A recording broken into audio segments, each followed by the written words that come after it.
right, again, thank you very much. And I really want to thank channels and every other media outlet that has really shed light into this horrible event.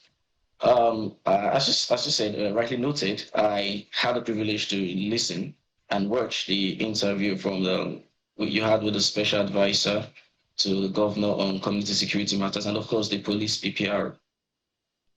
It's quite unfortunate how they would twist the facts as it happened, the facts, and try to make them play this whole thing. But as you said, the lady in question, and not just the lady, they all five of the six of the coppers, I represent them, and the story is consistent, and they have video evidence to that effect. Video evidence to that effect.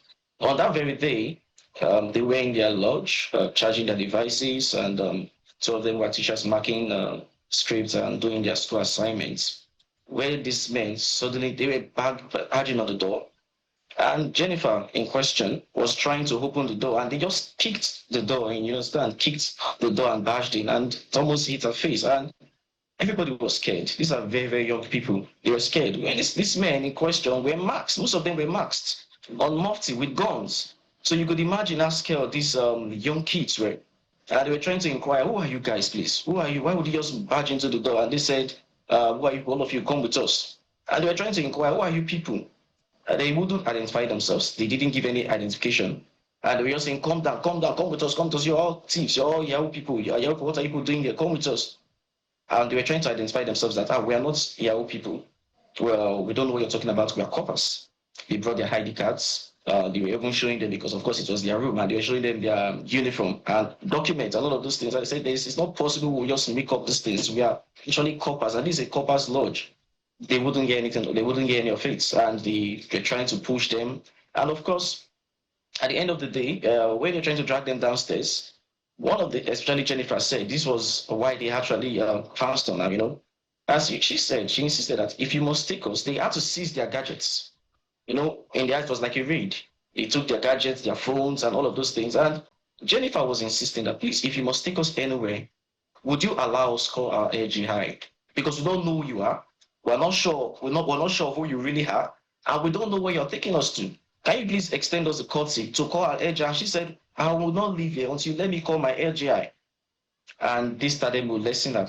And of course, one of them met one of the guys and said, well, this now you do this kind of things, even though people are coppers, now you try to say you can settle. It's not like that. People just rule peace, those kind of language, it means to extort them.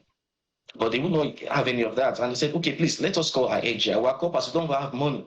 We don't have money. So let us call our AGI. I'm sure this whole thing will be resolved if it's money or something you're looking for. But Jennifer kept insisting that we will not leave here. I personally will not leave here until you allow me call my AGI.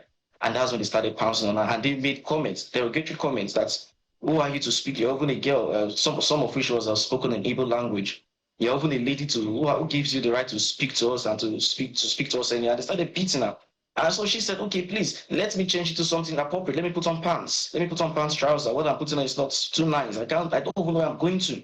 And they said, oh, that thing you're trying to cover, we will see today. We will molest you, we will beat you up, we will rape you, kill you and dump you, and nobody could say anything. That is what they said. Nobody can say anything. So it was really, really terrible. And that's how they pounced on her. You see, if you noticed, it's quite sad because one of them was in the bathroom where they bashed into the room, and they were not able to get his own phone. So this was the guy that was able to record them. Now, if you noticed, these guys were so passionate. They were so into the molestation and the harassment of this girl that they couldn't even notice that somebody very close to them was taking video to let you know how evil, how intentional, how deliberate they were.